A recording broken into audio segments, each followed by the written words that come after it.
வணக்கம் மக்களே, welcome to TNVG Tamil audio book. இந்த முறை நாம கேட்க போற புது நாவல் சில வெள்ளை இரவுகளும் ஒரு கருப்பு பகலும் முதல் பகுதி. நம்ம சேனலுக்கு நீங்க ஃபர்ஸ்ட் டைம் வந்திருக்கீங்கன்னா சப்ஸ்கிரைப் பட்டனை பிரஸ் பண்ணி நம்ம சேனலுக்கு சப்போர்ட் பண்ணுங்க. அப்படியே இந்த வீடியோக்கு ஒரு லைக்கையும் கொடுத்துருங்க. அத்தியாயம் 1. சென்னை சென்ட்ரல் ஸ்டேஷனுடைய 10வது பிளாட்பாரத்துல சேரன் எக்ஸ்பிரஸ் 10:20க்கு புறப்பட்டு போக வினாடிகளை எண்ணிக்கிட்டு இருந்துச்சு. அந்த ரயில்வே ஸ்டேஷன் வெளிச்சத்திலையும் இறைச்சல்லையும் ததும்பி திணறிட்டு இருந்துச்சு. A1 ஏசி கோச்சோட ஜன்னல் ஓரமா உட்காந்து செல்போன் பேசிக்கிட்டு இருந்தான் உதயச்சந்திரன். வயசு 32, 6 அடி உயரம், சரியா 65 கிலோ. ஒன்னும் கவலைப்படாத, 3 மணிக்கெல்லாம் நான் சேலத்துல இருப்பேன். நாளைக்கு காலையில 10 மணிக்கு தானே நம்ம ஃபங்க்ஷன். அதுக்குள்ள கஸ்டமர்ஸ் மீட்டுக்கான எல்லா ஏற்பாடுகளையும் பண்ணி முடிச்சிடலாம். இங்க பாரு அருள், எதுவுமே செய்யற வரைக்கும் தான் மலைப்பா இருக்கும். முதல்ல நீ சாப்பிட்டுட்டு ஒரு தூக்கத்தை போடு, நான் வந்ததும் சேர்ந்து வேலையை ஆரம்பிச்சிடலாம் அப்புறம் அப்படின்னு சொல்ல முயற்சி பண்ணவும் அதுக்குள்ள எக்ஸ்கியூஸ் மீ அப்படின்னு ஒரு குரல் கேட்டுச்சு. நிமிர்ந்து பார்த்தான் உதயச்சந்திரன். TTE கருப்பு கோட்ல வயிற்று தள்ளிக்கிட்டு முன்னாடி நின்றுட்டு இருந்தாரு. கையில வச்சு அந்த ரைட்டிங் பேட்ல பேசஞ்சர்ஸ் லிஸ்ட் கத்தியா தெரிஞ்சது. Ticket please. அவர் கையை நீட்டவும் அருள் நான் அப்புறமா பேசுறேன் அப்படின்னு சொன்ன உதயச்சந்திரன் தன் பாக்கெட்ல வச்சிருந்த அந்த இமெயில் டிக்கெட் எடுத்து கொடுத்தான். அதை வாங்கி சரி பார்த்துட்டு TTE மறுபடியும் கையை நீட்டினாரு. ID card please. தன்னுடைய பேன் கார்டை எடுத்து அவர்கிட்ட நீட்டினா. அதை வாங்கி அவர் சரி பார்த்துக்கிட்டு இருக்கும் போதே, சார் சேலத்துக்கு வண்டி எத்தனை மணிக்கு போய் சேரும்? சரியா 3 மணி ஆயிடும். என்ன கொஞ்சம் எழுப்பிட முடியுமா?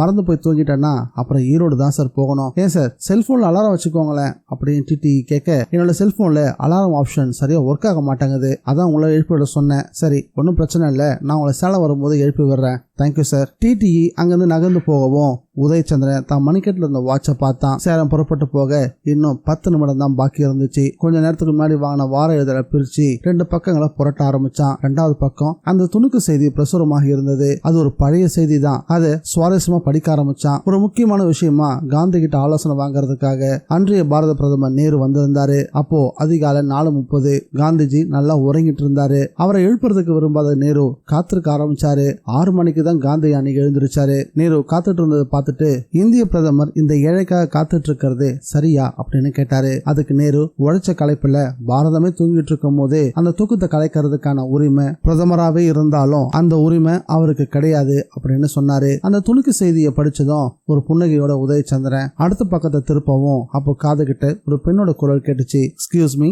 உதயச்சந்திரன் நிமிர்ந்து பார்த்தான். சுமாரான அழகோடு ஒரு இளம்பெண் நின்றுட்டு இருந்தா. அவ தலையில வச்சிருந்த மல்லிகைப்பூ மனம் வீசிக்கிட்டு இருந்துச்சு.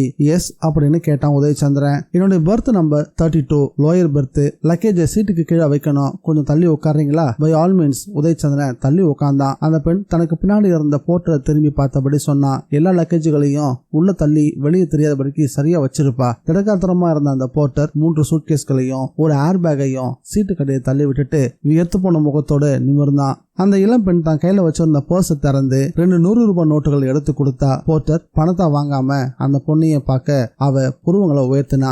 என்ன பாக்குற? என்னம்மா நீங்க 200 ரூபாய் தரீங்க? பின்ன எவ்வளவு? பேசுனது அவ்வளவுதானே. என்னது 200? சரியா போச்சு போங்க. காதுக்கு ஒரு செவிட்டு மிஷினை வாங்கி மாட்டுங்கம்மா. பேசின அமௌண்ட் 500 ரூபாய். அந்த பெண்ணோட முகத்துல கோபம் சிவப்பா பரவ ஆரம்பிச்சது. காதுக்கு செவிட்டு மிஷினை மாட்ட வேண்டியது நான் இல்ல, நீ தான். முதல்ல நீ 500 ரூபாய் கேட்ட, நான் முடியாதுன்னு சொன்னதும் 400 கேட்ட. அதுக்கு நான் ஒத்துக்காத போது 300 கேட்ட. அது எனக்கு சரிப்பட்டு வராது அப்படின்னு நான் வேற போர்ட்டரை கூப்பிட போனேன். சரி 200 ரூபாய் கொடுங்கம்மான்னு நீ தான் சொன்ன. நானும் ட்ரெயினுக்கு லேட் ஆகுதுன்னு 200 ரூபாய்க்கு ஒத்துக்கிட்டேன். இப்போ இங்க வந்து தகராறு பண்றியப்பா. போர்ட்டர் தோல்ல போட்டிருந்த சிவப்பு துண்டை எடுத்து வேகமா தலைக்கு கட்டிக்கிட்டு சத்தமா பேச ஆரம்பிச்சான். என்னம்மா நீ தகராறு பண்றது நீயா நானா? பேசியபடி 500 ரூபாய் என் கைக்கு வந்தே ஆகணும், இல்லனா இங்க நடக்கிற கதையே வேற அப்படின்னு மிரட்ட ஆரம்பிச்சான். பாத்துக்கிட்டே இருந்த உதயச்சந்திரனுக்கு பொறுக்க முடியல. மெதுவான குரல்ல குறுக்கிட்டான். ஏன்பா உனக்கே இது நியாயமா இருக்கா சொல்லு? ஸ்டேஷன் வாசல்ல இருந்து இந்த ஏசி கோச்சுக்கு ஒரு 100 மீட்டர் தூரம் இருக்குமா? 3 சூட்கேஸையும் ஒரு ஏர் பேக்கையும் தூக்கிட்டு வர்றதுக்கு 500 ரூபாயா? உனக்கெல்லாம் மனசாட்சின்னு ஒண்ணு கிடையவே கிடையாதா? போர்ட்டர் உதயச்சந்திரன் பக்கம் திரும்பினா. சார் இது எனக்கும் அந்த பொண்ணுக்கு இடையே இருக்கக்கூடிய பிரச்சனை, நீங்க பேசாதீங்க. போர்ட்டர் சொன்னதும் உதயச்சந்திரனுக்கு கோபம் வர வேகமா எழுந்தான். இத பாரு, ஒரு அநியாயம் கண்ணுக்கு முன்னாடி நடந்தா யாரு வேணும்னாலும் தட்டி கேட்கலாம். 200 ரூபாய் கூலிக்கு ஒத்துக்கிட்டு இப்ப 500 ரூபாய் கேட்கறது கொஞ்சம் கூட சரியில்லை. ஒழுங்கு மரியாதையா 200 ரூபாய் பணத்தை வாங்கிட்டு கிளம்பு. என்ன சார் மிரட்டுறியா அப்படின்னு குரலை உயர்த்தியபடியே உதயச்சந்திரனை நெருங்கி வர ஆரம்பிச்சான் அந்த போர்ட்டர். அவன் பக்கத்துல வந்ததும் அவன் விட்ட மூச்சு காத்துல டாஸ்மாகோடைய வாசம் கலந்துருந்தது. நீ இப்படி அடாவடித்தனமா பேசுறதுக்கு என்ன காரணம்னு இப்பதானே புரியுது. நீ குடிச்சிருக்கியா? ஆமா குடிச்சேன். அதுக்கு என்ன இப்போ? உதயச்சந்திரன் சின்னதா ஒரு புன்னகை பூத்தான். நான் இவ்வளவு நேரமா ஒரு பேசஞ்சரா பேசிட்டு இருந்தேன். இனிமே அது சரிப்பட்டு வராதுன்னு தெரிஞ்சு போச்சு. இனி என்னோட டிபார்ட்மெண்ட் ஆள் மாதிரி நான் பேச வேண்டியதுதான். அந்த வார்த்தைகளை கேட்டதும் போர்ட்டர் திகைக்க ஆரம்பிச்சான். உதயச்சந்திரன் அதே புன்னகையோட தொடர்ந்து பேசினா, டிபார்ட்மெண்ட் என்னன்னு யோசிக்கிறியா? போலீஸ் டிபார்ட்மெண்ட் தான். யூனிஃபார்ம் போடாத கிரைம் பிரான்ச் ஆபீசர்னா. இப்பதான் டிடி கிட்ட என்னோட ஐடி கார்டை காட்டினேன். நான் யாருன்னு வேணா நீ போய் அவர்கிட்ட கேட்டுட்டு வரியா? உதயச்சந்திரன் சொன்னதை கேட்டதும் போர்ட்டருடைய கண்கள்ல இருந்த போதையும் கோபமும் விலகி பயம் எட்டி பார்க்க ஆரம்பிச்சது. கைகள் தானாவே குவிஞ்சி ஒரு கும்பிடும் போட்டுச்சு. சார் அப்படின்னு சொல்லவும், இப்ப சொல்லு, உனக்கு 200 ரூபாய் வேணுமா இல்ல 500 ரூபாய் வேணுமா? இல்ல சார் 200 ரூபாய் போதும், வாங்கிட்டு முதல்ல புறப்படு. போர்ட்டர் கை நடுக்கத்தோட அந்த பணத்தை வாங்கிக்கிட்டான். உதயச்சந்திரன் போர்ட்டரோட தோலை தட்டினா, செய்யற தொழில் எதுவா இருந்தாலும் சரி அதுல நியாயமும் நேர்மையும் இருக்கணும். இல்லனா நீ சம்பாதிக்கிற காசு கையில நிக்கவே நிக்காது. சாப்பிட்ட சாப்பாடும் உடம்புல ஒட்டாது. என்ன புரியுதா அப்படின்னு கேட்கவும், புரியுது சார் அப்படின்னு சொன்னவன் தலையை சொரிஞ்சபடி நின்னா. நேரா வீட்டுக்கு போ. அதை விட்டுட்டு டாஸ்மாக் கடைக்கு போய் அரசாங்கத்தை ஒண்ணு நீ வாழ வைக்க தேவையில்லை. கல்யாணம் ஆயிருச்சா? ஆயிருச்சு சார், 2 குழந்தைங்க. இந்த பணத்தை கொண்டு போய் குழந்தைங்களுக்கு ஏதாவது வாங்கி கொடுத்து அவங்க முகத்துல தெரிகிற சந்தோஷத்தை பாரு. ஒரு ஃபுல் அடிச்சா கூட அந்த மாதிரியான சந்தோஷம் உனக்கு கிடைக்கவே கிடைக்காது. சரி சார், இனிமே நான் குடிக்கல, நம்புறேன். முதல்ல ரயிலை விட்டு கீழே இறங்கு, எந்த நிமிஷமும் ரயில் கிளம்பலாம். போர்ட்டர் மறுபடியும் ஒரு கும்பிட போட்டுட்டு ரயிலை விட்டு இறங்கிட்டான். ரயில் கொஞ்ச நேரத்துல கிளம்ப ஆரம்பிச்சது. நடந்த எல்லாத்தையும் அந்த பெண் ரொம்ப வியப்பா பார்த்துட்டு இருந்தா. சார் நீங்க உண்மையிலே போலீஸா அப்படின்னு கேட்கவும், ஆமா கிரைம் பிரான்ச். ஏன் போலீஸ்னு சொன்னதும் நர்வஸ் ஆயிட்டீங்களா என்ன? எனக்கு போலீஸ்னாலே சின்ன வயசுல இருந்து பயம் சார். காக்கு யூனிஃபார்ம் பார்த்தாலே ஒரு விதமான அலர்ஜி. உதயச்சந்திரன் சிரிச்சான். போலீஸும் கிட்டத்தட்ட ராணுவம் மாதிரி தாங்க. அந்நி நாட்டு ஆபத்தை சமாளிக்கிறதுக்கு ராணுவம் தேவை, உள்நாட்டுல வரக்கூடிய ஆபத்தை எதிர்கொள்றதுக்கு போலீஸ் தேவை, அவ்வளவுதான். பை த பை, நீங்க வேலைக்கு போறீங்களா இல்ல ஸ்டூடெண்டா? வேலைக்கு தான் சார் போறேன். என்னோட பேர் மகதி. நான் ஸ்கைடஸ் பில்டிங் ப்ரோமோட்டர்ஸ் கம்பெனில கம்ப்யூட்டர் ப்ரோக்ராமரா வேலை பார்த்துட்டு இருக்கேன். நேற்று வரைக்கும் சென்னையில தான் வேலை பார்த்தேன். திடீர்னு இன்னைக்கு கோயம்புத்தூருக்கு டிரான்ஸ்பர் பண்ணிட்டாங்க. அதான் மூட்டை முடிச்சோட கோயம்புத்தூர் கிளம்பிட்டேன். சொந்த ஊர் எனக்கு கோயம்புத்தூர் தான். கணபதியில வீடு. பரவாயில்லையே, சொந்த ஊர்லயே போஸ்டிங் வாங்கிட்டீங்க. இதுக்கப்புறம் ரொம்ப உங்களுக்கு வசதியா இருக்கும்ல. உதயச்சந்திரன் சிரிச்சுக்கிட்டே சொல்லவும் சேரன் சீரான வேகம் எடுத்துக்கிட்டு இருந்துச்சு. நீங்க எங்க சார் கோயம்புத்தூர் வரைக்கும் டிராவலா? மகதி கேட்டா. இல்ல, நான் அப் டு சேலம் வரைக்கும் தான். விடிய கால 3 மணிக்கெல்லாம் ட்ரெயின் அங்க போய் சேர்ந்துடும் சொல்லிருக்காங்க.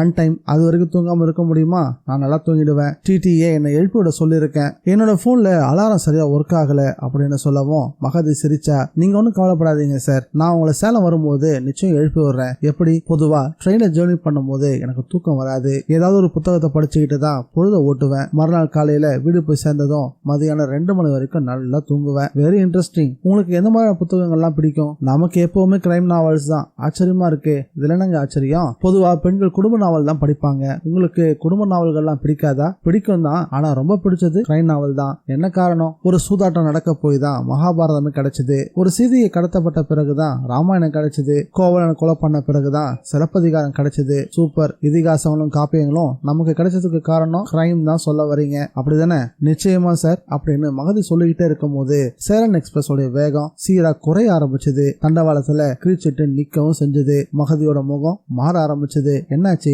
தெரியல, இருங்க நான் என்னன்னு பாத்துட்டு வரேன்னு உதயச்சந்திரன் எழுந்து கதவு திறந்துகிட்டு ஏசியோட ஜில்லுப்புல இருந்து வெளிப்பட்டான். ட்ரெயின் பேசிம் பிரிட்ஜோட ரயில் நிலையத்துல நின்றுட்டு இருந்துச்சு. பிளாட்பாரத்துல போலீஸோட நடமாட்டமும் பலமா தெரிஞ்சது. என்ன பிரச்சனை? குழப்பத்தோட பார்த்தான் உதயச்சந்திரன். அத்தியாயம் 2. சென்னை போலீஸ் கமிஷனருடைய அலுவலகம். கமிஷனர் பரஞ்சோதி காலை 11 மணி இருக்கும். பிளாஸ்க்ல இருந்து டீயை கண்ணாடி டம்ளர்ல ஊத்திக்கிட்டு இருந்தாரு. அப்போ அவருடைய உதவியாளர் மெல்ல எட்டி பார்த்தாரு. சார் என்ன சார்லஸ், எக்ஸ்எம்பி தரணிதரன் உங்களை பார்க்கணும்னு வெயிட் பண்ணிட்டு இருக்காரு சார். ஒரு 10 நிமிஷம் கழிச்சு உள்ள அனுப்பட்டுமா? வேண்டாம், இப்பவே அனுப்புங்க. டீயை நான் அப்புறமா குடிச்சுக்கிறேன். எஸ் சார் அப்படின்னு சொன்ன சார்லஸோட தலை மறைஞ்சதும் கண்ணாடி டம்ளர்ல பாதி ஊத்தி வச்சிருந்த டீயை மறுபடியும் பிளாஸ்க்ல ஊத்தி வச்சுட்டு தரணிதரனுக்காக காத்திருக்க ஆரம்பிச்சாரு. அடுத்த சில வினாடிகள்ல தரணிதரன் கிரே நிற சூட்ல சின்ன புன்னையோட உள்ள வந்தாரு. அவருக்கு வயசு 60 கடந்திருக்கும். ஆனா தலைக்கு டை அடிச்சு 60 50 மாத்தி இருந்தாரு. குட் மார்னிங் மிஸ்டர் பரஞ்சோதி, எப்படி இருக்கீங்க?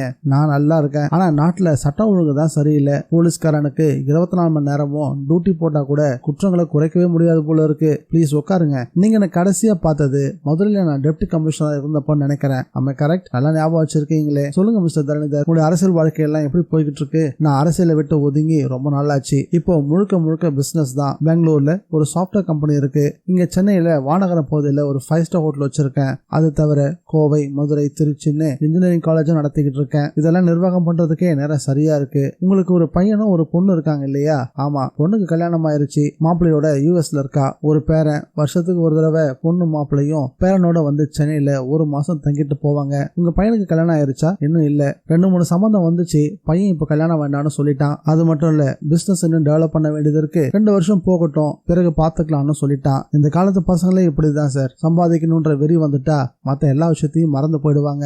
பை தி பை மிஸ்டர் தனிதர், இப்ப என்ன விஷயமா என்ன பார்க்க வந்திருக்கீங்க? நான் தெரிஞ்சுக்கலாமா? கண்டிப்பா. உங்களால எனக்கு ஒரு உதவி ஆக வேண்டியது இருக்கு. என்ன உதவி? எனக்கும் என் பையனுக்கும் ஒரு பிரச்சனை. என்ன பிரச்சனை? மும்பைல ஒரு 5 ஸ்டார் ஹோட்டல் விலைக்கு வந்துச்சு. அதை வாங்குறதுக்காக என் பையன் ரொம்ப விருப்பப்பட்டான். ஆனா நான் வேண்டான்னு சொல்லிட்டேன். நான் அப்படி சொன்னதுக்கு காரணம், விலைக்கு வந்த இந்த 5 ஸ்டார் ஹோட்டல் ஒரு அரசியல் புள்ளியிலுடைய பினாமிக்கு சொந்தமானது. அதை வாங்கினா எதிர்காலத்துல பிரச்சனைகள் வரலாம்னு சொன்னேன். என்னோட சன் அதை கேட்கல. அதை வாங்கியே தீரணும்னு ஒரே பிடிவாதம். நான் மாட்டேன்னு சொல்லவும் அவன் வீட்டை விட்டு போயிட்டான். ஒரு வாரமா போன் இல்ல, எங்க போயிருக்கான்ற தகவல் இல்ல.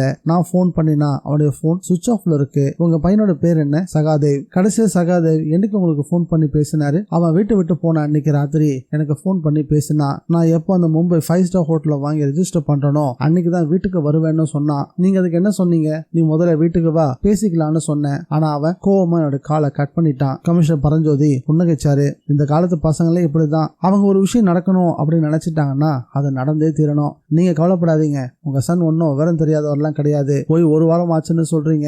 எப்படியும் இன்னும் 2-3 நாள்ல வந்து சேர்ந்துருவாரு. எனக்கு அந்த நம்பிக்கை இருக்குதான். இருந்தாலும் சொல்லுங்க, அவன் எங்க இருக்கான்னு நீங்க ட்ரேஸ் பண்ணி கொஞ்சம் சொன்னீங்கன்னா உதவியா இருக்கும். எதுக்காக இந்த பயம்? அவன் ஏதாவது தப்பான முடிவுக்கு போயிடுவானோ அப்படின்னு மனசுக்குள்ள சின்னதா ஒரு உறுத்தல் இருக்கு. அவன் எங்கெல்லாம் போயிருக்க வாய்ப்பு இருக்கு அப்படின்ற தகவல் நான் உங்களுக்கு தரேன். நீங்க உங்க போலீஸ் ஸ்குவாடை யூஸ் பண்ணி அப்படின்னு தனிதர் இழுத்து பேசவும் கமிஷனர் பரஞ்சோதி தன்னுடைய விழிகளை வியப்புல விரிச்சாரு. மிஸ்டர் தனிதர், நீங்க இப்படி பயப்பட்டு பேசுறது எனக்கு ரொம்ப ஆச்சரியமா இருக்கு. கொஞ்சம் பொறுமையா இருங்க. எப்படி 2 நாள்ல உங்க சன் அப்படின்னு பரஞ்சோதி சொல்லிட்டு இருக்கும் போதே தனிதர் வலது கையில வச்சிருந்த செல்போன் ரிங்டோனை வெளியிட ஆரம்பிச்சது. யாரு கால் பண்றது அப்படின்னு எடுத்து பார்த்தாரு. வந்தது ஒரு புது நம்பர். செல்போனை காதுக்கு ஊத்தி தயக்கமா குரல் கொடுத்தாரு. ஹலோ அப்பா, நான் சகாதேவ். நிமிர்ந்து உட்கார்ந்த தனிதர். கண்களை சந்தோஷம் என்ன அது குரலிலும் எதிரொலிக்க ஆரம்பிச்சது. சகாதேவ், நீயா? எங்கடா இருக்க? நீ எங்க இருக்குன்னு தெரியாம இந்த வாரம் பூரா நான் தவிச்சு போயிட்டேன் தெரியுமா? சாரிப்பா, நான் ஏதோ உணர்ச்சி வேகத்துல சிறுபுலத்தனமா நடந்துகிட்டேன். நான் இப்போ கோவால என்னோட ஃப்ரெண்ட் ஒருத்தனோட வீட்டுல இருக்கேன். அவன் இப்போ யூஎஸ்ல இருக்கான். அவன் என்கிட்ட சாவியை கொடுத்துட்டு போனதால நான் வந்து இங்க தங்கிட்டேன். சாரிப்பா, உங்க மனசை ரொம்பவே கஷ்டப்படுத்திட்டேன். சரி, உன் செல்போனுக்கு என்னடா ஆச்சு? இது யாருடைய போன்? இது பூத்தோட நம்பர்ப்பா. வீட்டுக்கு பின்புறமா இருக்கக்கூடிய நீச்சல் குளத்துக்கு பக்கத்துல நின்றுகிட்டு பேசிட்டு இருக்கும் போது செல்போன் தவறி நீச்சல் குளத்துக்குள்ள விழுந்துருச்சு. நான் இப்போ ஒரு டெலிபோன் பூத்ல இருந்து பேசிட்டு இருக்கேன். நான் இன்னைக்கு சென்னை புறப்பட்டு வரேன். அப்படியா? ரொம்ப சந்தோஷம். உடனே கிளம்பி வா. உனக்காக நான் காத்துக்கிட்டு இருக்கேன். விஷயம் எதுவா இருந்தாலும் சரி உட்காந்து பேசி முடிவு பண்ணலாம் வா அப்படின்னு சொன்னாரு தனிதர். சரிப்பா, வந்துடுறேன் அப்படின்னு மறுமுனையில அந்த கால் துண்டிக்கப்பட்டுச்சு. முதல்ல தனிதர் பேசும்போது ரொம்ப சந்தோஷமா தான் பேச ஆரம்பிச்சாரு. ஆனா போக போக அவரோட முகம் வியர்த்து போக ஆரம்பிச்சது. பரஞ்சோதி இதை கவனிக்க தவறவே இல்லை. அவர் போனை வச்சதும், என்ன மிஸ்டர் தனிதர், பேசுனது உங்க சன் தானே? ஏன் ஒரு மாதிரி ஆயிட்டீங்க? எனக்கு கொஞ்சம் குழப்பமா இருக்கு. என்ன குழப்பம்? இப்ப போன்ல பேசினது என்னோட சன் சகாதேவ் இல்லைன்னு நினைக்கிறேன். என்னது? பேசுனது உங்க பையன் இல்லையா? இல்ல. எப்படி இவ்வளவு உறுதியா சொல்றீங்க? குரல் அவனுடைய தானே? குரல் என்னவோ அவனுடைய தான். ஆனா பேசுனது என் பையன் கிடையாது. எப்படி சார் இவ்வளவு உறுதியா சொல்லிட்டு இருக்கீங்க? என்னோட பையன் சகாதேவ் என்னை இது வரைக்கும் அப்பான்னு கூப்பிட்டதே கிடையாது. டாடின்னு தான் கூப்பிடுவான். ரெண்டாவது, அவன் என்கிட்ட பேசுறதா இருந்தா அவனோட செல்போன்ல தான் பேசுவான். ஆனா இப்போ கால் வந்தது ஒரு பப்ளிக் டெலிபோன் பூத்ல இருந்து. சோ என்ன சொல்ல வரீங்க? சகாதேவுக்கு ஏதோ ஆபத்துன்னு நினைக்கிறேன் சார். அத்தியாயம் 3. பேசன் பிரிட்ஜ் ரயில்வே ஸ்டேஷன்ல நிலவிய அந்த அசாதாரண சூழ்நிலையை பார்த்துட்டு இருக்கும் போதே உதயச்சந்திரனுக்கு பக்கத்துல வந்து நின்றுட்டு இருந்தா மகதி. பிளாட்பாரத்தை எட்டி பார்த்துட்டு கேட்டா, என்னாச்சு? தெரியல, போலீஸ் நடமாட்டம் வேற அதிகமா தெரியுது அப்படின்னு சொன்ன உதயச்சந்திரன் ரயிலை விட்டு கீழே இறங்கி பிளாட்பாரத்தில் நின்னான். அந்த பக்கமா வந்த ரயில்வே ஊழியர் ஒருத்தட்ட கேட்டான், ரயில் ஏன் நிக்குது? ரயில்ல வெடிகுண்டு வச்சிருக்கிறதா போலீஸுக்கு தகவல் வந்துச்சான். அதான் நிறுத்திட்டாங்க. சரியா போச்சு. எவனாவது வேலை வெட்டி இல்லாதவன் போன் பண்ணி புரளியை கிளப்பி விட்டுருப்பான். அதை இவங்க வேற வேத வாக்க எடுத்துக்கிட்டு போலீஸ் இங்க குவிச்சு வச்சிருக்காங்க. இனி ஒவ்வொரு பெட்டியா ஏறி சோதனை போட்டு வெடிகண்டு எதுவும் இல்ல, வந்த தகவல் புரளின்னு சொல்றதுக்கு 1 மணி நேரமாவது ஆயிடும். உதயச்சந்திரன் சொல்லிட்டு இருக்கும் போதே டாக் ட்ரெயினர்ஸ் இடுப்பளவு உயரம் கொண்ட நாய்களோட பார்வைக்கு கிடைக்க ஆரம்பிச்சாங்க. பாம் ஸ்குவாட சேர்ந்த ஒரு குழு ஒண்ணு மெட்டல் டிடெக்டர்ஸோட ட்ரெயினோட பெட்டிகள்ல ஏற ஆரம்பிச்சிருந்தாங்க. உதயச்சந்திரன் கம்பார்ட்மெண்ட்டுக்குள்ள ஏறினா உள்ள ஒரே பதட்டம் பரவி இருந்தது. எல்லாரோட முகத்திலையும் கலவரம், பயம். கம்பார்ட்மெண்ட் முழுசும் சலசலன்னு பேச்சு சத்தம் வேற. மகதியோட முகத்துல வியர்வை பலமா பூத்து இருந்தது. உதயச்சந்திரன் அவளை ஏறிட்டு பார்த்தான். என்ன பயந்துட்டீங்களா? இது வெறும் புரளியா தான் இருக்கும். ஜனங்கள் சில பேருக்கு கவர்மெண்ட் மேல ஏதாவது கோபம் இருக்கும், அந்த கோபத்தை இப்படிதான் காட்டுவாங்க. நம்ம ஏசி கம்பார்ட்மெண்ட்ல இருக்கிறோம், உங்களுக்கு ஏன் இப்படி வேக்குது அப்படின்னு கேட்கவும் மகதி தன் கையில வச்சிருந்த கர்ச்சிப்பால நெற்றியில இருந்த வேர்வைய ஒத்தி எடுக்க ஆரம்பிச்சா. அதுல ஒரு அவஸ்தை தெளிவா தெரிஞ்சது. நான் எத்தனையோ தடவை ட்ரெயின்லயும் பஸ்லயும் டிராவல் பண்ணிருக்கேன். இந்த மாதிரியான ஒரு வெடிகுண்டு சம்பவத்துல மாட்டிக்கிறது இதுதான் முதல் தடவை. மகதி சொல்லிட்டு இருக்கும் போதே பாம்ப் ஸ்குவாட் சேர்ந்த ஒரு இன்ஸ்பெக்டரும் ஒரு டாக் ட்ரெயினரும் உள்ள வந்தாங்க. கூடவே பழுப்பு நேரத்துல காதுல உயர்த்திக்கிட்டு ஒரு நாய். இன்ஸ்பெக்டர் எல்லாரையும் பார்த்து குரல் கொடுத்தாரு, யாரும் பயப்படாதீங்க, இது நிச்சயமா ஒரு புரளியா தான் இருக்கும். எல்லாரும் கம்பார்ட்மெண்ட் விட்டு வெளியே வந்து ஒரு 10 நிமிஷம் வெயிட் பண்ணுங்க, நாங்க தரவா செக் பண்ணி பாத்துறோம். நாய் ஒவ்வொரு சூட்கேஸையும் நுகர்ந்தபடி நகர்ந்துகிட்டு இருந்துச்சு. இன்ஸ்பெக்டர் தான் கையில வச்சிருந்த டிடெக்டர் கருவியை பயணிகளுடைய லக்கேஜுக்கு மேல வச்சு பீப் சத்தம் வருதா அப்படின்னு உன்னிப்பா கவனிச்சிட்டு இருந்தாரு. ஒவ்வொரு தடவையும் சத்தம் கேட்கல அப்படின்னும் போது ஒரு நிம்மதி பெருமூச்சை விட்டுட்டு அடுத்த பெட்டிய சோதனை செய்ய ஆரம்பிச்சாரு. ஒரு 5 நிமிஷம் கரைஞ்சு போயிருக்கும். டாக் ட்ரெயினர் உள்ள இருந்து குரல் கொடுத்தாரு. சார், பாம்ப் ஸ்குவாட் இன்ஸ்பெக்டர் திரும்பினாரு. என்ன சேவியர் சார், நாய் ஒரு லக்கேஜ் பக்கத்துல போய் படுத்துக்கிட்டு நகரவே மாட்டாங்குது. Is it? இன்ஸ்பெக்டர் வேகமா ஓடி வந்தாரு. நாய் அந்த பெரிய ரோலர் சூட் கேஸுக்கு பக்கத்துல அழுத்தம் திருத்தமா உட்காந்துக்கிட்டு எழ மறுத்தது. Talk trainer அதட்டினாரு. ரோச் கேட்ட அது அசையாம எங்கேயோ பார்த்துட்டு இருந்துச்சு. சேவியர் சார், பிளாட்பார்த்து இருக்கக்கூடிய பயணிகள்கிட்ட இந்த ரோலர் சூட் கேஸ் யாரோடதுன்னு கேளுங்க, சீட் நம்பர் அப்படியே நோட் பண்ணிக்கோங்க. டாக் ட்ரெயினர் சேவியர் கம்பார்ட்மெண்ட்ல இருந்து இறங்கினாரு. வெளியே காத்திருந்த பயணிகளை நோக்கி போக ஆரம்பிச்சாரு. அத்தியாயம் 4. கமிஷனர் பரஞ்சோதி கவலையான கண்களோட தனக்கு எதிராக உட்காண்டிருந்த தரணிதரை பார்த்தாரு. உங்க சன் சகாதேவுக்கு ஆபத்துன்னு சொன்னீங்க, அவரா தானே உங்ககிட்ட பிரச்சனை பண்ணிட்டு வீட்டை விட்டு வெளியே போனாரு? ஆமா. பிறகு எப்படி அவருக்கு ஆபத்துன்னு சொல்றீங்க? இப்போ 2 நிமிஷத்துக்கு முன்னாடி போன்ல என்னோட பேசினது வேறு யாரோ ஒரு நபர் தான். அந்த நபர் ஏன் என்னோட பையன் சகாதேவி மாதிரி பேசணும்? அவன் என்னைக்குமே நான் அப்பான்னு கூப்பிட்டதே இல்லையே. உங்க பையனை யாராவது கடத்திட்டு போயிருப்பான்னு நினைக்கிறீங்களா? ஆமா சார், எனக்கும் அப்படிதான் தோணுது. அவர் கடத்தப்படுறதுக்கு என்ன மோட்டிவா இருக்கும்? அவன் பணக்கார வீட்டு பையன், கடத்தி வச்சுக்கிட்டு 1 கோடி கொடு 2 கோடி கொடுன்னு மிரட்டி யாராவது பணம் பறிக்க நினைச்சிருக்கலாம். அப்படி பணம் பறிக்கிறது அவங்க நோக்கமா இருந்தா இந்நேரம் மிரட்டல் வந்திருக்கணுமே. அதுக்கு பதிலா உங்க சன் சகாதேவன் குரல யாரோ ஒரு நபர் ஏன் உங்ககிட்ட பேசணும்? அதான் சார் எனக்கும் குழப்பமா இருக்கு. சரி, முதல்ல உங்க பையனோட செல்போன் நம்பரை கொடுங்க அப்படின்னு பரஞ்சோதி கேட்கவும் தரணிதர் செல்போன் நம்பரை சொல்ல ஆரம்பிச்சாரு. அதை ஒரு தாள்ல குறிச்சுக்கிட்டாரு. தாள்ல குறிச்சுக்கிட்டு இந்த போன் இப்ப சுவிட்ச் ஆஃப்ல இருக்கு இல்லையா? ஆமா சார், முதல் 2 நாள் சுவிட்ச் ஆஃப்ல இருந்துச்சு. அப்புறம் போன் பண்ணி பார்த்தாக்கா நோ ரெஸ்பான்ஸ். பரஞ்சோதி மேஜிக்கு மேல இருந்த இன்டர்காம் ரிசீவரை எடுத்து ஒரு பட்டனை தட்டி விட்டு பேசினாரு. Cyber crime mister Praveenkumar. Yes sir. Praveenkumar, நான் சொல்ற ஒரு செல் நம்பரை நோட் பண்ணிக்கோங்க. அந்த நம்பருக்கு போன் பண்ணினா நோ ரெஸ்பான்ஸ் அப்படின்னு வருது. அந்த செல்போன் என்ன ஆச்சுன்னு தெரியணும். கடந்த 1 வாரத்துல அந்த நம்பரை யாரெல்லாம் கான்டாக்ட் பண்ணி பேசியிருக்காங்கன்ற லிஸ்டும் வேணும். Yes sir. அப்புறம் அந்த செல்போனுடைய கான்வர்சேஷனும் வேணும். எது மாதிரியான பேச்சுவார்த்தைகள் அந்த கான்வர்சேஷன்ல இடம் பிடிச்சிருக்குன்ற விஷயம் எனக்கு கண்டிப்பா தேவை. No problem sir. அடுத்த 3 மணி நேரத்துக்குள்ள நீங்க கேட்ட தகவலோட உங்க லைனுக்கு வரேன். ப்ளீஸ் வெயிட்டிங் ஃபார் யுவர் கால் சொன்ன பரஞ்சோதி ரிசீவரை வச்சுட்டு தரணிதரை ஒரு பெருமூச்சோட பார்த்தாரு. சார், உங்க பையன் வீட்டு விட்டு வெளியே போன விவகாரத்துல ஏதோ ஒரு மர்மம் இருக்குன்னு மட்டும் புரியுது. அதை நான் கண்டுபிடிக்கணும்னா உங்களுடைய முழு ஒத்துழைப்பு எனக்கு வேணும். எது மாதிரியான ஒத்துழைப்பு வேணும்னு கேக்குறீங்க? நான் இப்ப கேட்கிற கேள்விகளுக்கு எனக்கு ஒளிவு மறைவு இல்லாம உண்மைகளை நீங்க சொல்லணும். உங்க பையன் சகாதேவ் கேரக்டர் எந்த மாதிரியானதுன்னு சொல்ல முடியுமா? He is a GeM sir. எனக்கு தெரிஞ்சு அவனுக்கு எந்த ஒரு கெட்ட பழக்கமும் இல்ல, நண்பர்கள் வட்டாரமும் இல்ல. எந்த பிசினஸா இருந்தாலும் சரி அதுல நம்பர் 1 தான் இருக்கணும்ன்றதுதான் அவனுடைய வெறி. எந்த பெண்ணாவது என்னோட வாழ்க்கையில குறுக்கிட்டு இருக்காளா? எனக்கு தெரிஞ்சு இல்ல. அப்போ உங்களுக்கு தெரியாம இருக்கலாம் இல்லையா?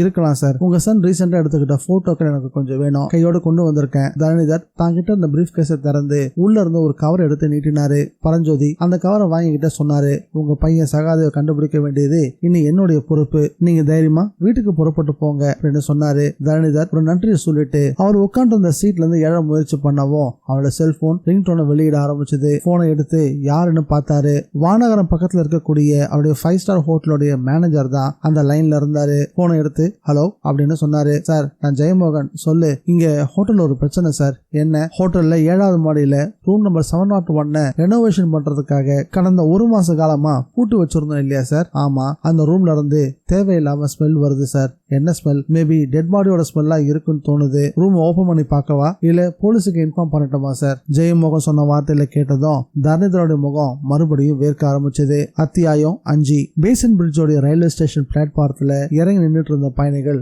பதட்டத்தோடையும் கலவரத்தோடையும் பரஸ்பரம் பேசிக்கிட்டு இருந்தாங்க. டாக்டர் சேவியர் ஏசி கோச்சுக்கு வெளியே நின்றுட்டு இருந்த பயணிகளை நோக்கி போனாரு. ஒரு பெரிய கருப்பு நிற ரோலர் சூட்கேஸ் ஒன்னு இருக்கு, அது யாருடையது? உதயச்சந்திரனோட பேசிட்டு இருந்த மகதி குரல் கேட்டு திரும்பினா. லேசா முகம் மாறினா. ஜெயின் சைஸா? ஆமா, என்னுடையதான். கொஞ்சம் உள்ளவாமா. உங்களோட சூட்கேஸுக்கு பக்கத்துல நாய் படுத்துக்கிட்டு நகரவே மாட்டேன்னு அடம் பிடிக்குது. என்ன சார் சொல்றீங்க? அந்த சூட்கேஸ் சூட்கேஸ்ல என்னோட ட்ரெஸ் மெட்டீரியல்ஸ் மட்டும் தான் இருக்கு, வேற எதுவும் இல்ல. இத பாருமா, போலீஸ் டாக் காரணமே இல்லாம ஒரு லக்கேஜுக்கு பக்கத்துல போய் என்னைக்குமே படுக்காது, வந்த சூட்கேஸ் ஓபன் பண்ணுமா அப்படின்னு சேவியர் கொஞ்சம் காட்டமா சொல்லிட்டு போகவும் மகதி வேர்த்து போன முகத்தோட அவரை பின்தொடர்ந்து கம்பார்ட்மெண்ட் குள்ள ஏறினா. இருக்கைக்கு கீழே இருந்த அந்த பெரிய கருப்பு ரோலா சூட்கேஸ் வெளியே ஈடுபட்டு கிடக்கவும் போலீஸ் நாய் அதுக்கு பக்கத்திலேயே ஒரு செக்யூரிட்டி போல படுத்து இருந்தது. சேவியர் பக்கத்துல இருந்த இன்ஸ்பெக்டர் கிரி மகதிய முறை போட பாத்துட்டு இருந்தாரு. உன்னோட சூட்கேஸா ஓபன் பண்ணுமா அப்படின்னாரு. மகதி சூட்கேஸ பார்த்துட்டு முகம் மாறினா. சார் என்னமா, இது என்னோட சூட்கேஸ் இல்ல, வேற யாரோட ஏதோ.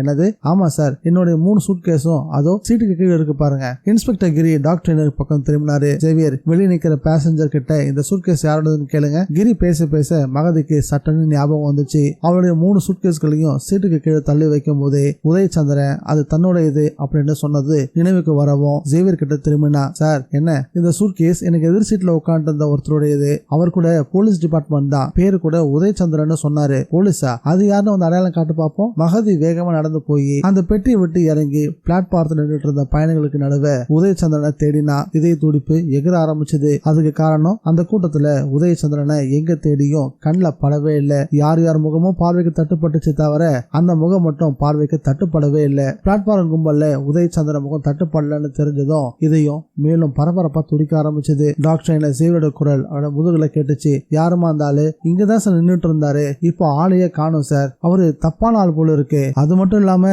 போலீஸ் டிபார்ட்மெண்ட் வேற சொன்னாரு. மகதி வேர்த்து வழிஞ்சுகிட்டு சுத்தும் முத்தும் பார்த்தா. ஆனா உதயச்சந்திரன் கடைசி வரைக்கும் அவ கண்ணுல படவே இல்லை. அத்தியாயம் 6. வானகரத்துடைய மைய பகுதியில தான் அந்த 5 ஸ்டார் ஹோட்டல் 7 மாடிகளோட மிக பிரம்மாண்டமா தெரிஞ்சது. அந்த ஹோட்டலோட போர்ட்டிகோல ரெட் கலர் ஆடி கார் ஒன்னு வேகமா வந்து நிக்கவும் அதுல இருந்து தரணிதரும் கமிஷனர் பரஞ்சோதியும் இறங்கினாங்க. ஹோட்டல் மேனேஜர் தரணிதரை பார்த்ததும் கட்டியிட்டைய மேலும் இறுக்கிக்கிட்டு வேகமா எதிர்கொண்டாரு. வணக்கம் சார் அப்படின்னு சொல்லவும் பரஞ்சோதி, போன் பண்ணது நீங்க தானே அப்படின்னு கேட்டாரு. ஆமா சார். எந்த மாடி? 7வது மாடி சார். ஸ்மெல் எப்ப வந்துட்டு இருக்கு? கடந்த 2 மணி நேரமா தான் சார் ஸ்மெல் வருது. அந்த ரூமுக்கு பக்கத்துல இருக்கக்கூடிய ஒரு கஸ்டமர் தான் முதல்ல போன் பண்ணி இந்த விஷயத்த சொன்னாரு. போய் பார்த்தேன், பர்டிகுலரா அந்த ரூம்ல இருந்தா ஸ்மெல் வருது. ஓபன் பண்ணி பாத்தீங்களா? இல்ல சார். ஏன்? உள்ள பூனை எலி ஏதாவது செத்து போயிருக்கலாம் இல்லையா? ரொம்ப நாளாவே பூட்டி கிடக்கிற ரூம் சார் அது. யாராவது மிஸ்யூஸ் பண்ணிருப்பாங்க அப்படின்னு ஒரு சின்ன பயம் மனசுக்குள்ள வந்துச்சு. அதான் எம்டிக்கு போன் பண்ணி சொன்னேன். தரணிதர் மேனேஜர் பக்கம் திரும்பினாரு. அந்த ஒரு கஸ்டமர் தவிர வேற எந்த கஸ்டமருக்காவது விஷயம் தெரியுமா? தெரியாது சார். இனி யாருக்கும் தெரிய வேணாம். அந்த ரூமோட சாவி உங்க கையில தானே இருக்கு?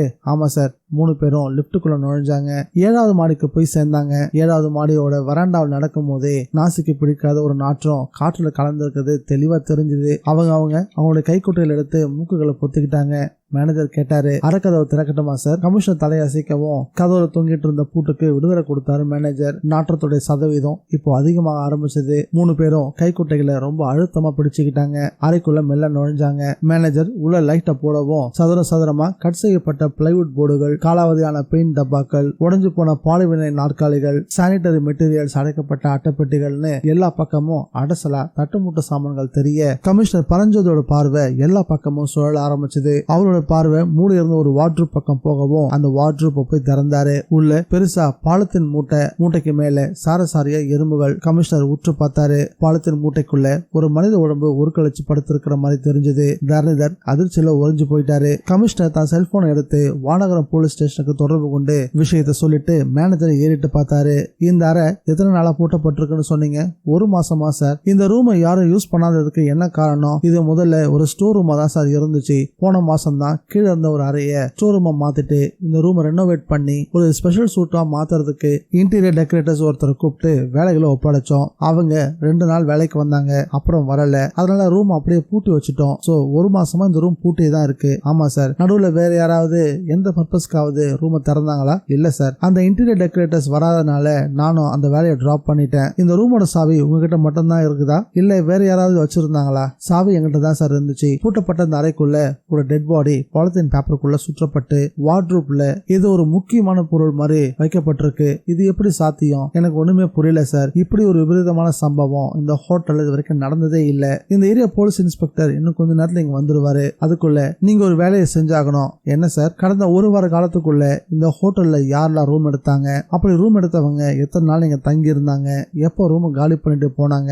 அதுல பழைய கஸ்டமர் யாரு, புது கஸ்டமர் யாரு அப்படின்ற எல்லா விவரங்களும் எனக்கு உடனே தேவை. Yes sir. அந்த லிஸ்ட்டை கம்ப்யூட்டர்ல இருந்து பிரிண்ட் அவுட் எடுத்துக்கிட்டு உடனே வாங்க. மேனேஜர் அந்த இடத்த விட்டு வேகமா நகர்ந்து போனதும் அது வரைக்கும் ஒண்ணுமே பேசாம உறைஞ்சு போயிருந்த தனிதர் கண்ணீர் மின்னக்கூடிய விழிகளோட கமிஷனர் ஏறிட்டு பார்த்தாரு. குரல் நடுங்க கேட்டாரு, இந்த டெட் பாடி அவர் என்ன கேட்க வராருன்றதை புரிஞ்சுக்கிட்டு, உங்க பையன் சகாதரோட டெட் பாடியா இருக்கலாம்னு நினைச்சுக்கிட்டு பயப்படுறீங்களா? தனிதர் ஆமான தலையாட்டவும், அப்படி இருக்குன்னு எனக்கு தோணல. காரணம், உங்க பையன் காணாம போகல, அதாவது அவர் யாரும் கடத்தல, அவராவே தான் கோச்சுக்கிட்டு போயிருக்காரு. இது வேற ஏதோ விவகாரம். போலீஸ் வந்து ஃபார்மாலிட்டிஸ் எல்லாம் முடிச்சுட்டு பாடியை கீழே இறக்கட்டும். கொலையானது யாருன்னு தெரிஞ்சிடும். கொலை உண்டது ஒரு பெண்ணா கூட இருக்கலான்ற சந்தேகம் இருக்கு. தனிதர் 2 கைகளாலையும் தன் தலையை பிடிச்சுக்கிட்டு அங்க போடப்பட்டிருந்த ஒரு பழைய சோஃபால போய் உட்காந்துட்டாரு. சரியா 15 நிமிஷத்துக்கு பிறகு அந்த பீட்டோட இன்ஸ்பெக்டர் ராஜ்மோகன் 2 கான்ஸ்டபிளோட கூட ஒரு ஃபாரன்சிக் ஆபீஸரோடையும் அங்க வந்து சேர்ந்தாரு. கமிஷனருக்கு முன்பா எல்லாரும் ஒட்டுமொத்தம் நின்று சல்யூட் அடிச்சாங்க. முதல்ல பாடியை இறக்குங்க, SOC பாருங்க அப்படின்னு சொல்லவும், எஸ் சார். 2 கான்ஸ்டபிள் அந்த பாலத்தின் கவர மூட்டைய சிரமமா இறக்கி வச்சுட்டு கட்டியிருந்த கைத்தை பிரிக்கவும் திகைச்சு போயிட்டாங்க. உள்ள ஒரு வெள்ளத்தாள்ல ஏதோ எழுதப்பட்டு இருந்தது. அந்த தாள் மடிக்கப்பட்டு கயிற்றுக்கு கீழே திணிக்கப்பட்டு இருந்துச்சு. சார், லெட்டர் மாதிரி ஏதோ ஒண்ணு இருக்கு சார், எடுத்துட்டு வாங்க. இன்ஸ்பெக்டர் ராஜமோகன் அந்த தாளை வாங்கி பிரிச்சாரு. தாள்ல ஸ்கெட்ச் பேனாவால கொட்டையா 2 வரிகள் எழுதப்பட்டு இருந்துச்சு. ராஜ்மோகன் அதை வாய் விட்டு படிச்சாரு. சில வெள்ளை இரவுகளும் ஒரு கருப்பு பகலும். அத்தியாயம் 7. டாக்டர் சேவியர் மகதி கிட்ட கேட்டாரு, அந்த உதயச்சந்திரன் யாருமா? மகதி திகைச்சு போயிருந்தா. அவர் இந்த இடத்துல தான் சார் நின்றுட்டு இருந்தாரு. 30 வயசு இருக்கும். ப்ளூ ஷர்ட் ஒயிட் பேண்ட் போட்டு இருந்தாரு. ஆனா இப்ப ஆளையே காணும் சார். அதுக்குள்ள இன்ஸ்பெக்டர் கிரியும் அந்த ஸ்பாட்டுக்கு வந்திருந்தாரு. அவரை சுத்து முத்தும் பார்த்துட்டு ஜேவியரோட தோலை தொட்டாரு. அவன் தப்பான ஆள், அதான் தப்பிச்சுட்டான். நாம இப்போ செய்ய வேண்டிய வேலை அந்த சூட்கேஸை கம்பார்ட்மெண்ட்ல இருந்து இறக்கி அதுக்குள்ள என்ன இருக்குன்னு பார்க்கணும். சார், அந்த சூட்கேஸ்க்குள்ள வெடிகுண்டு இருக்க வாய்ப்பு இல்ல. எப்படி சொல்றீங்க சேவியர்? சூட்கேஸ் மேல டிடெக்டரை வச்சு செக் பண்ணி பார்த்தேன். உள்ள வெடிகுண்டு இருந்திருந்தா இந்நேரம் அலர்ட் கிடைச்சிருக்கும் சார். பின்ன ஏன் நாய் சூட்கேஸை விட்டு நகரவே மறுக்குது? அதுக்குள்ள ஏதோ தப்பான பொருள் இருக்கு போல இருக்கு. வெளியே கொண்டு வந்து வச்சு பாத்துடலாமா சார்? இன்ஸ்பெக்டர் கிரி பக்கத்து கம்பார்ட்மெண்ட்ல சோதனை போட்டுட்டு இருந்த 2 கான்ஸ்டபிளை கூப்பிட்டு சூட்கேஸை கீழே இறக்கும்படி சொன்னாரு. அந்த நேரத்துல சரியா அவருடைய செல்போனுக்கு ஒரு அழைப்பு வந்துச்சு. எடுத்து பேசினாரு. மறுமுனையில அசிஸ்டன்ட் கமிஷனருடைய குரல் கேட்டுச்சு. என்ன கிரி, வெடிகுண்டு மேட்டர் புரளி தானே? அப்படிதான் சார் தெரியுது. நீங்க சொல்றது எனக்கு புரியல சார். ஏசி கோச்ல உதயச்சந்திரன் அப்படின்ற நபரோட சூட்கேஸ போலீஸ் டாக் ஸ்மெல் பண்ணிருக்கு. அதன் பிறகு அந்த இடத்த விட்டு நகரவே இல்ல. சூட்கேஸ்க்குள்ள பாம்பு இல்லன்றது தெளிவாயிருச்சு. வேற என்னவோ இருக்கு சார், ஆனா என்னன்னு தான் சார் தெரியல. சூட்கேஸ் ஓபன் பண்ணி பார்க்க வேண்டியது தானே? அதுதான் சார் பண்ண போறோம். யார் அந்த உதயச்சந்திரன்? மடக்கிட்டீங்களா? ஆள் தப்பிச்சுட்டா சார். அவன் கூட டிராவல் பண்ணது ஒரு பொண்ணு, பேரு மகதி. அந்த பொண்ணு அவனை பார்த்திருக்கா, பேசியிருக்கா. அவன் போலீஸ்னு சொல்லியிருக்கான். அவன் ஸ்டேஷன் விட்டு ரொம்ப தூரம் போயிருக்க முடியாது. நான் உடனே சர்ச் ஸ்குவாட் அனுப்பி அவனை மடக்கி பிடிக்கிறேன். நீங்க முதல்ல அந்த சூட்கேஸ்க்குள்ள என்ன இருக்குன்னு பாருங்க அப்படின்னு கமிஷனர் சொல்லவும், எஸ் சார் அப்படின்னு சொன்னாரு. அந்த பொண்ணோட பேர் என்னன்னு சொன்னீங்க? பொண்ணோட பேரு மகதி சார். அவளுடைய செல்போன் நம்பரையும் அட்ரஸையும் வாங்கிக்கோங்க. Yes sir. சூட்கேஸ் ஓபன் பண்ணி பாருங்க, பார்த்துட்டு அதன் பிறகு எனக்கு போன் பண்ணுங்க. மறுபடியும் எஸ் சார்னு சொல்லி கிரி போனை கட் பண்ணாரு. அதுக்குள்ள அந்த 2 கான்ஸ்டபிளும் அந்த பெரிய ரோலர் சூட்கேஸ கொண்டு வந்து அவருக்கு முன்பா வச்சிருந்தாங்க. பாம்பு ஸ்குவாட சேர்ந்த 2 அதிகாரிகள் கர்ச்சிப்பால வியர்த்து முகத்தை ஒத்தியபடி கிரியை நோக்கி வந்தாங்க. சார், சோதனை முடிஞ்சிருச்சு. இது வழக்கம் போல பொருளை தான். ட்ரெயின் அனுப்பிடலாமா? ஒரு 10 நிமிஷம் வெயிட் பண்ணுங்க. இந்த சூட்கேஸை திறந்து என்ன இருக்குன்னு பார்க்கணும். அந்த பொண்ணு மகதியை கொஞ்சம் விசாரிக்கணும். சூட்கேஸ் ஓபன் பண்ணவா சார்? அப்படி ஓரமா வச்சு ஓபன் பண்ணுங்க. பப்ளிக் யாரையும் பக்கத்துல வரவிட வேண்டாம். எஸ் சார் அப்படின்னு சொன்ன அந்த 2 பாம்பு ஸ்குவாட் அதிகாரிகளும் ரோலர் சூட்கேஸை உருட்டிக்கிட்டு போய் பிளாட்பாரத்துல ஒரு ஒதுக்குப்புறமான இடத்துல அங்க இருந்த ஒரு உயரமான சிமெண்ட் திட்டுக்கு மேல தூக்கி வச்சுட்டு டிடெக்டரை அது மேல வச்சாங்க. எந்த சிக்னலும் எழுப்பாதனால 2 பேரும் ஒருத்தர் பார்த்துட்டாங்க. நிச்சயமா உள்ள பாம்பு இல்ல, வேற என்ன இருக்க முடியும்? பாத்திர வேண்டியதுதான். பிரேக்கர் ராடுகளை எடுத்து 2 பேருமா சேர்ந்து சூட்கேஸ் உடைய லாக்கரை உடைக்க ஆரம்பிச்சாங்க. சூட்கேஸ் 10 நிமிஷத்துல வாய் பழந்துச்சு. அத்தியாயம் 8. இன்ஸ்பெக்டர் ராஜமோகன் அந்த தாளை கமிஷனர் பரஞ்சோதி கிட்ட கொடுக்கவும் அதை வாங்கி அவர் படிச்சாரு. சில வெள்ளை இரவுகளும் சில கருப்பு பகலும் அதை தனிதர்ட்ட கொடுத்தாரு. இதுக்கு என்ன அர்த்தம்? அவரும் பார்த்துட்டு பெருமூச்சோட தலையாட்டினாரு. புரியல. ராஜமோகன் சார், முதல்ல பாலித்தீன் பேப்பரை ரிமூவ் பண்ணுங்க. கொலை செய்யப்பட்டது யாருன்னு பாப்போம். கான்ஸ்டபிள் பாலித்தீன் பேப்பரை இறந்து போன உடல்ல இருந்து பிரிச்சாங்க. காத்துல குபீர்னு நாத்தம் பரவ ஆரம்பிச்சது. கையோடு கொண்டு வந்திருந்த பாட்டில திறந்து வாசனை கலந்த ஃபார்மலின் திரவத்தை தெளிச்சாங்க. பாலித்தீன் பேப்பர் முழுசா பிரிக்கப்பட்டுச்சு. அது ஒரு ஆணுடைய உடம்பு, நடுத்தரமான வயது, பிரெஞ்சு தாடியும் மீசையும் கிருதாவும் இருந்துச்சு. இதெல்லாம் ஒண்ணு சேர்ந்து அந்த முகத்தை கொஞ்சம் அந்நியமா காட்டுச்சு. கமிஷனர் பரஞ்சோதி தனிதர்கிட்ட திரும்பினாரு. இது யாருன்னு தெரியுதா சார்? தனிதர் பார்த்துட்டு தலையாட்டினாரு. தெரியல. ஆனா மேனேஜர் பார்த்துட்டு கொஞ்சம் பதட்டமான குரல்ல சொன்னாரு, சார் இவரோட பேர் விஸ்வ விஸ்வேஸ்வர் 3 நாளைக்கு முன்னாடி தான் இந்த ஹோட்டல்ல ரூம் எடுத்து தங்கினாரு. காலையில 6 மணிக்கு ரூம் எடுத்தாரு. அன்னைக்கு ராத்திரியே ரூமை காலியும் பண்ணிட்டாரு. ரூமை காலி பண்ணிட்டு போனதை நீங்க பாத்தீங்களா? அவர் வெளியே போனதை நான் பார்க்கல. ஆனா ரூம் வாடகையை கேஷ் கவுண்டர்ல செட்டில் பண்ணும் போது நான் இருந்தேன். இன்ஸ்பெக்டர் ராஜமோகன் விஸ்வேஸ்வருடைய உடைகளை சோதனை செஞ்சுட்டு கமிஷனர் ஏறிட்டு பார்த்தாரு. ஷர்ட் பாக்கெட்லயும் சரி பேண்ட் பாக்கெட்லயும் சரி ஒரு பிட்டு பேப்பர் கூட இல்ல சார். மேனேஜர் பக்கம் திரும்பினாரு கமிஷனர். விஸ்வேஸ்வர் இங்க ரூம் எடுத்து தங்கும் போது தன்னை பத்தி விவரங்களை கொடுத்திருக்காரு இல்லையா? கொடுத்திருக்காரு சார். அதை கொண்டு வாங்க பார்க்கலாம். அடுத்த சில நிமிடங்கள்ல விஸ்வேஸ்வரை பத்திய தகவல்கள் கமிஷனரோட கைக்கு வந்து சேர்ந்துச்சு. பெயர் SH Vishweshwar. Address number 217 Ballygunge road, Mehra circle, fort road, Agra. தொழில் பங்கு மார்க்கெட்டோட ஏஜென்ட். தங்குவதோட நோக்கம் அலுவலக பணி. தங்கும் நாட்கள் 1 நாள் மட்டும். தொடர்புக்குன்னு 2 செல்போன் எண்கள் ஒரு லேண்ட்லைனும் கொடுக்கப்பட்டிருந்தது. ராஜமோகன் சார், இந்த செல்போன் எண்களையும் டெலிபோன்களையும் உங்க செல்போன்ல இருந்து கான்டாக்ட் பண்ணி பாருங்க. யாராவது எடுத்து பேசினா எடுத்த எடுப்புலயே இவர் இறந்துட்டார் செய்தியை சொல்லாதீங்க. மறுமுனையில் இருக்கக்கூடிய நபர் யார் என்ற உண்மையை தெரிஞ்சுக்கிட்டு அப்புறமா விஷயத்த சொல்லுங்க. எஸ் சார் அப்படின்னு சொன்னவரு தகவல் இருந்து அந்த பிரிண்டர் ஷீட்டை வாங்கிக்கிட்டு செல்போன் எடுத்துக்கிட்டு தூரம் போனாரு. அந்த பிரிண்டர் ஷீட்ல இருந்த 2 செல்போன் நம்பர்ல ஒரு நம்பருக்கு கான்டாக்ட் பண்ணும்போது நாட் இன் யூஸ் அப்படின்ற ரெக்கார்டட் வாய்ஸ் கேட்டுச்சு. இன்னொரு செல்போனுக்கு கால் பண்ணும்போது ஸ்விட்ச் ஆஃப் அப்படின்னு வந்துச்சு. சார் 2 செல்போன் எண்ணுமே தொடர்புல இல்ல சார். லேண்ட்லைனுக்கு போன் பண்ணி பாருங்க. ராஜமோகன் லேண்ட்லைனுக்கு தொடர்பு கொண்டு பேசவும் மறுமுனையில ரிங் போய் ரிசீவர் எடுக்கப்பட்டுச்சு. கூடவே ஒரு பெண்ணுடைய குரல். Yes, could I speak with Mr. Vishweshwar? May I know who is that? Rajamohan தொடர்ந்து ஆங்கிலத்தில் பேசினாரு. நான் சென்னை ஷேர் மார்க்கெட்ல இருந்து பேசுறேன். விஸ்வேஸ்வருடைய நண்பர் கோதண்டம். அவர்கிட்ட ஷேர் மார்க்கெட் சம்பந்தமா ஒரு அவசரமான செய்தியை சொல்லணும். மிஸ்டர் விஸ்வேஸ்வர் இப்ப சென்னையில் தானே இருக்காரு. மறுமுனையில இருந்து தகவல் சொன்னாங்க. என்னது, அவர் சென்னையில இருக்காரா? ஆமா. அவருடைய செல்போன் எண்கள் உங்ககிட்ட இல்லையா? அவர் எனக்கு முன்பு கொடுத்த செல்போன் நம்பருக்கு நான் கான்டாக்ட் பண்ணி பார்த்தேன். ரெண்டுமே நாட் இன் யூஸ் அப்படின்னு வந்துச்சு. அதனாலதான் லேண்ட்லைனுக்கு கால் பண்ணேன். நீங்க நான் அவருடைய மனைவி ரஞ்சனி. நீங்க இப்போ ஆக்ரால இருந்து தானே பேசிட்டு இருக்கீங்க? ஆமா. உங்க ஹஸ்பண்ட் சென்னைக்கு வந்தாருன்னா எந்த ஹோட்டல்ல தங்குவாரு? மேஃப்ளவர்ல தான் தங்குவாரு. அந்த ஹோட்டல்ல மட்டும் தான் தங்குவாரா இல்ல வேற ஏதாவது ஹோட்டல் போவாரா? இல்ல, எப்பவுமே அந்த ஹோட்டல்ல மட்டும் தான் தங்குவாரு. இப்ப கூட அங்கதான் தங்கி இருக்காரா? ஆமா, அங்கதான் தங்கி இருப்பாரு. உங்க கணவர் கிட்ட பேசுனீங்களா? கடைசியா நீங்க எப்ப பேசுனீங்க? மறுமுனையில் இருந்த ரஞ்சனி கொஞ்சம் எரிச்சலானா, என்ன ஏதோ போலீஸ் மாதிரி விசாரணை எல்லாம் பண்ணிட்டு இருக்கீங்க, உண்மையில நீங்க அவரோட ஃப்ரெண்டு தானா? யார் நீங்க அப்படின்னு எதிர்முனையில இருந்து கோவமா ரஞ்சனி பேசவும், ரொம்ப சரியா தான் கணிச்சிருக்கீங்க மிஸ்ஸஸ் ரஞ்சனி, நாங்க போலீஸ் தான் பேசுறாங்கன்னு தெரிஞ்சதும் மறுமுனையில ரஞ்சனி அதிர்ச்சி ஆனாங்க. போலீஸா? எதுக்காக கால் பண்ணிருக்கீங்க? என் ஹஸ்பண்டுக்கு என்ன ஆச்சு அப்படின்னு பதட்டப்பட ஆரம்பிச்சாங்க. மிஸ்ஸஸ் ரஞ்சனி, கொஞ்சம் பதட்டப்படாதீங்க. இங்க சென்னையில இருக்கக்கூடிய மேப்ளவர் ஹோட்டல்ல வேண்டாத ஒரு விரும்பத்தகாத சம்பவம் நடந்துருச்சு. அந்த சம்பவம் தொடர்பா தான் போலீஸ் ஹோட்டல்ல தங்கி இருக்கக்கூடிய எல்லார்கிட்டையும் விசாரணை நடத்திட்டு இருக்காங்க. உங்க கணவர் விஸ்வேஸ்வர் 2 நாளைக்கு முன்னாடி ஹோட்டல் ரூம் காலி பண்ணிட்டு போயிருக்காரு. அவர் இங்க ரூம் எடுத்த போது கொடுத்த தகவல் அடிப்படையில தான் அவரை பத்தி உங்ககிட்ட விசாரிச்சுட்டு இருக்கேன். அவருடைய செல்போனுக்கு தொடர்பு கொண்டு பேச முயற்சி பண்ணோம். ஒரு செல்போன் நாட் இன் யூஸ் வருது, இன்னொரு நம்பர் சுவிட்ச் ஆஃப் ஆகிருக்கு. இப்போ உங்க கணவர் எங்க இருக்காருன்னு உங்களுக்கு தெரியுமா? லேண்ட்லைனுக்கு போன் பண்ணி உங்கள்கிட்ட தகவல் சொன்னாரா? மறுமுனையில ரஞ்சனி ரொம்பவே கலங்கி போயிருந்தா. சார், அங்க என்ன பிரச்சனை? எதையும் மறைக்க வேணாம், உண்மை சொல்லுங்க. ஒரு பிரச்சனையும் கிடையாது. இந்த ஹோட்டல்ல ஒருத்தர் மர்மமான முறையில் இறந்து போயிருக்காரு. 2 நாளைக்கு முன்னாடி நடந்த சம்பவம் இது. அதனால இந்த ஹோட்டல்ல யாரெல்லாம் தங்கி இருந்தாங்களோ அவங்க எல்லார்கிட்டயுமே விசாரணை பண்ணிட்டு தான் இருக்கோம். இப்போ உங்க கணவர் சென்னையில எங்க இருப்பாருன்னு சொல்ல முடியுமா? சார், இந்த கேள்விக்கு எனக்கு பதில் சொல்லவே முடியாது.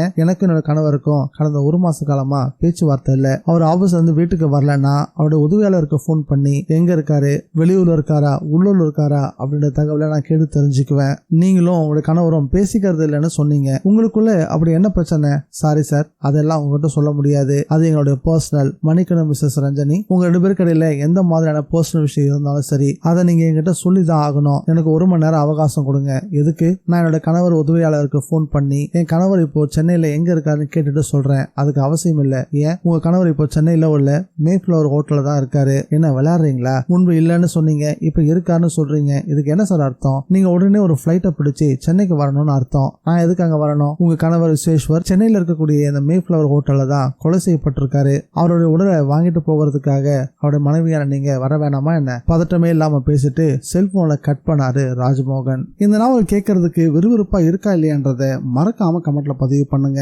நம்ம சேனலுக்கு நீங்க ஃபர்ஸ்ட் டைம் வந்திருக்கீங்கன்னா சப்ஸ்கிரைப் பட்டனை பிரஸ் பண்ணி நம்ம சேனலுக்கு சப்போர்ட் பண்ணுங்க. அப்படியே மறக்காம இந்த வீடியோக்கு ஒரு லைக்கையும் கொடுத்துருங்க. இந்த நாவலுடைய இறுதி பகுதியில் மீண்டும் சந்திக்கலாம். Bye guys.